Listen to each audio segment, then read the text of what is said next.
E aí pessoal, tudo bem? Bem-vindos ao canal.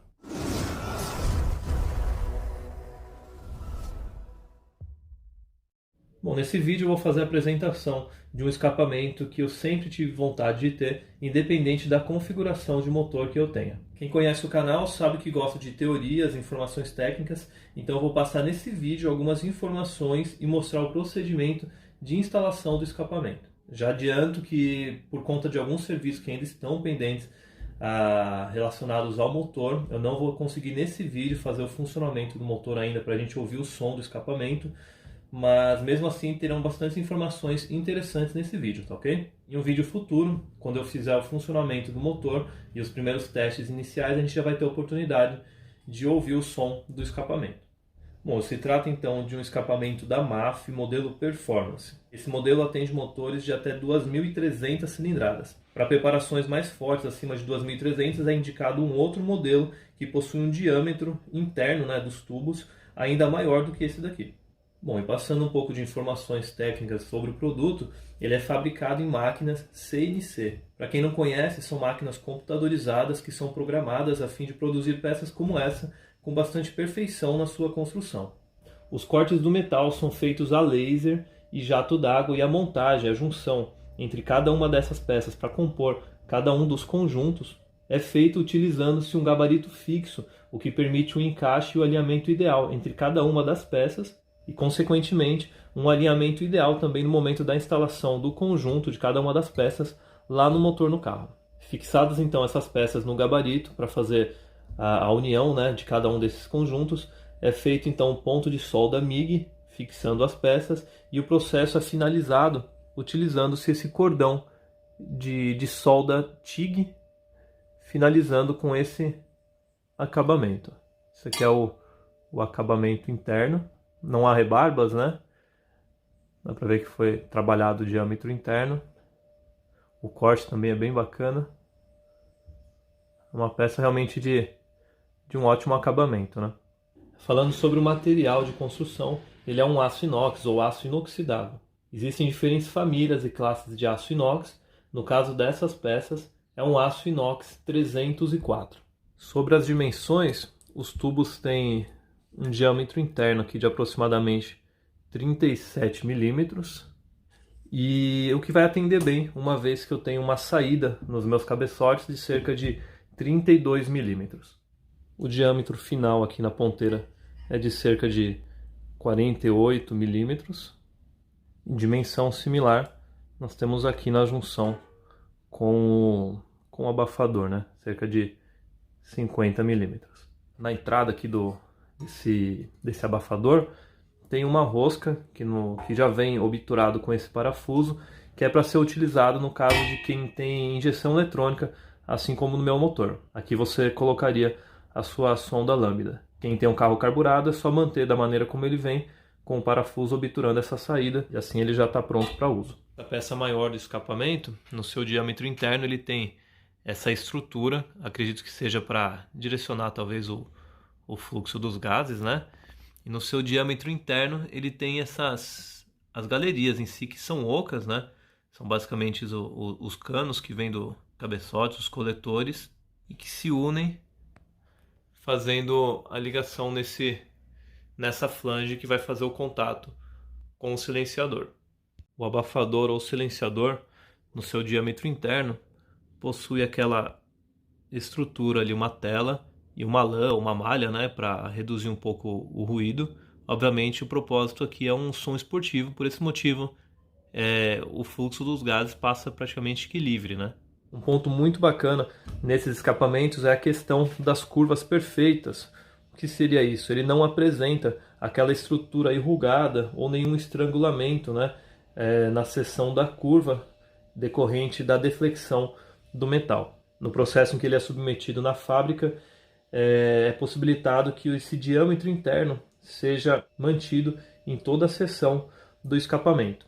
Isso promove um melhor fluxo, um melhor escoamento dos gases de escapamento. As juntas para montagem são as convencionais.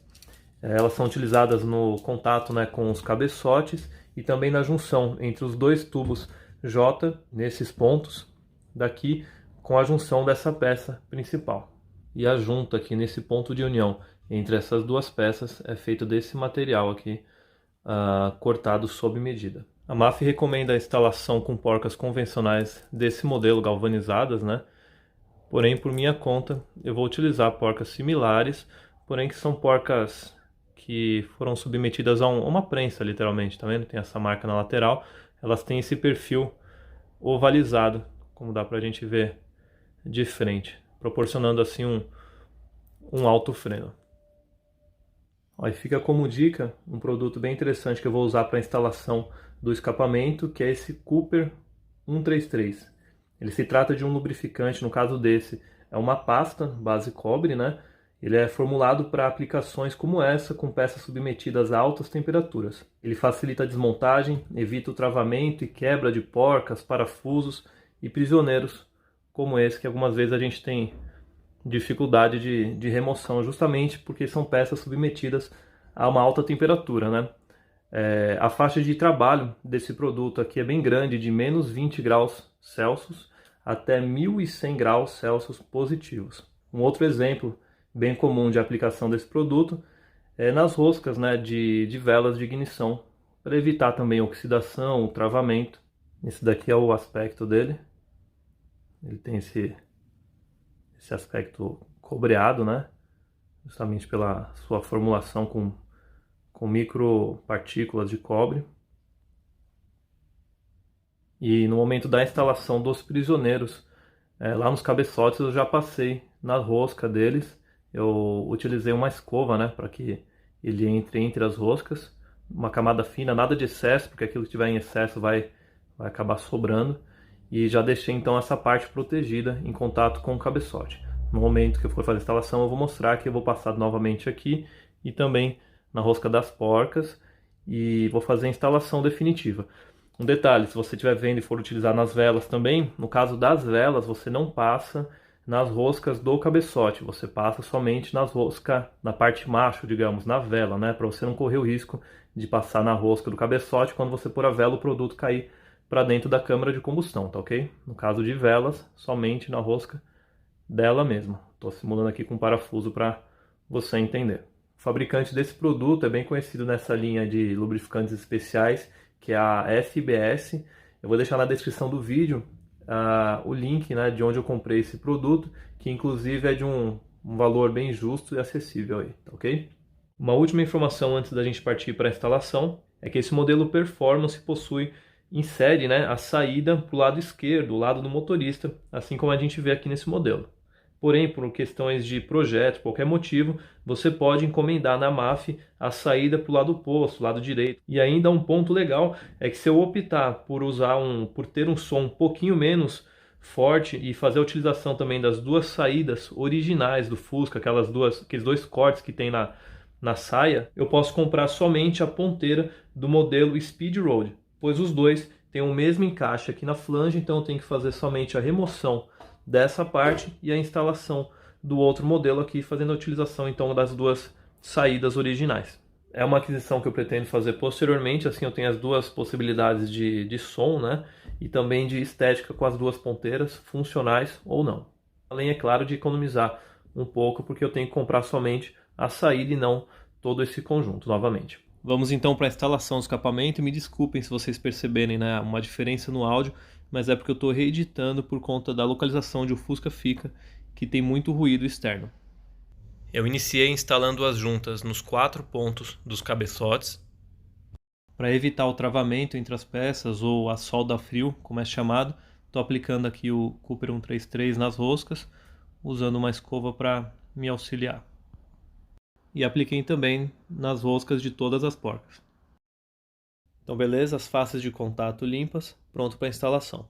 Faço o encaixe simultâneo nas posições dos cilindros 2 e 4 e por enquanto só aponto as porcas cerca de 3 fios de rosca. Nesse ponto inferior esquerdo eu removi uma porção da lata para que essa estrutura do escapamento não encostasse nela, permitindo assim o alinhamento entre os orifícios e a fixação com o parafuso. Agora os coletores dos cilindros 1 e 3, áreas de contato limpas, prontos para instalação. Coletores em posição, ainda com as porcas somente apontadas, sem um aperto. Fiz a instalação desses parafusos mais longos e das juntas nesses pontos, e naquele ponto superior eu já deixei o parafuso apontado em posição para facilitar. Ele é quem vai fixar aquele braço do abafador dando sustentação. Já com todas as peças em posição, eu vou iniciar o aperto pela peça maior. Para facilitar o serviço, eu estou usando uma catraca, lembrando que o aperto final é com uma chave combinada, fixa no caso, né? E após todas as porcas estarem apertadas é que eu vou dar esse aperto final. Em pontos como esse, somente com a chave combinada mesmo, para a gente ter acesso à porca. E com a chave fixa combinada, eu confirmo então o aperto final de todas as porcas. Faço o aperto das porcas e parafusos dessa junção entre os coletores e a peça principal, e faço o aperto final com a chave combinada. Instalei o parafuso, que no meu caso é um modelo Allen, e eu estou utilizando aqui arruelas e parafusos em inox na fixação das latas.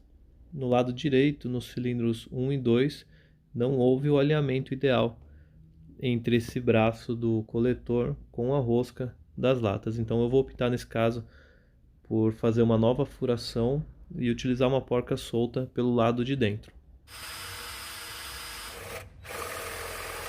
Então beleza, feita a furação, na área onde o metal foi trabalhado ele está sem uma camada protetora anticorrosiva. Eu estou aplicando aqui um pouco de tinta para evitar a corrosão. Fiz a remoção dessa porca original que era soldada por dentro da lata para dar espaço à nova arruela e porca solta que vai permitir o aperto do conjunto. Todos já em posição e apertados. Chegou então o momento do abafador, área de contato limpa, ele está pronto para instalação. Eu instalei os 3 parafusos curtos e porcas na flange de fixação, e naquele ponto superior eu fixei a porca no parafuso que eu já havia deixado apontado. E fiz então o aperto final dos 4. Aproveitando para mostrar como que fica o conjunto instalado. Essa é a parte traseira, próxima da traseira do paralama.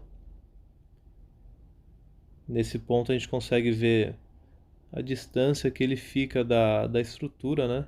Tem um bom espaço para a movimentação do motor, e essa é uma vista geral da parte inferior. Esse é o ponto de fixação do braço de apoio dele também. E essa é uma visão inferior traseira que a gente consegue ter uma boa noção de todo o conjunto instalado.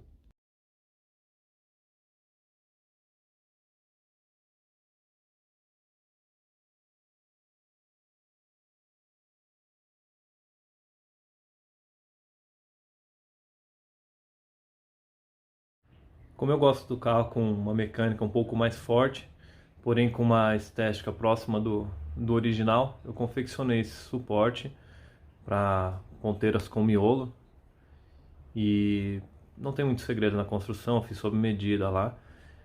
E nesses 2 pontos superiores, ela é fixada nos parafusos que seguram o suporte da trava do capô, e nesses 2 pontos inferiores serão fixados parafusos diretamente na estrutura para dar estabilidade para o conjunto. Não vai ficar nada dessa estrutura visível, somente as ponteiras mesmo, proporcionando assim o aspecto que eu quero, sem ter que fazer alteração lá na saia, né? Também que ela não fique com aqueles vãos sem as ponteiras. Acho que vai ficar bacana essa ideia de manter esse aspecto original.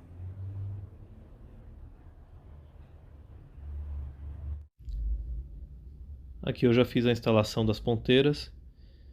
Atendeu bem ao propósito que eu procurava, né? Mantendo o aspecto original. Uma visão superior. Enfim, remeteu bem ao que eu esperava mesmo. Essa é a fixação das ponteiras falsas, como eu falei, nos 4 pontos de apoio, e totalmente isolada da parte mecânica, sem atrapalhar em nada também, porque o espaço aqui embaixo permitiu isso. Já instalei a lata traseira do motor, pendente somente o fechamento daquele orifício que está inutilizado. No geral, ficou bem bacana o acabamento aqui no contato com a borracha de vedação do cofre do motor. Bom, como eu falei no começo do vídeo, infelizmente não é possível fazer o acionamento do motor por conta dos serviços que ainda estão pendentes, mas fiquem ligados que eu estarei dando sequência. Para quem não conhece o canal, esse é o 32º vídeo dessa série de preparação do motor do Fusca. E se você gostou do conteúdo, dá uma olhadinha aqui na playlist do Fusca aqui no canal, ou siga a sequência numérica que eu deixo nas capas de cada um dos vídeos, assim vai fazer mais sentido todos esses serviços, seguindo-se todo passo a passo, tá ok, pessoal? Obrigado por assistirem mais um vídeo e até o próximo. Um abraço.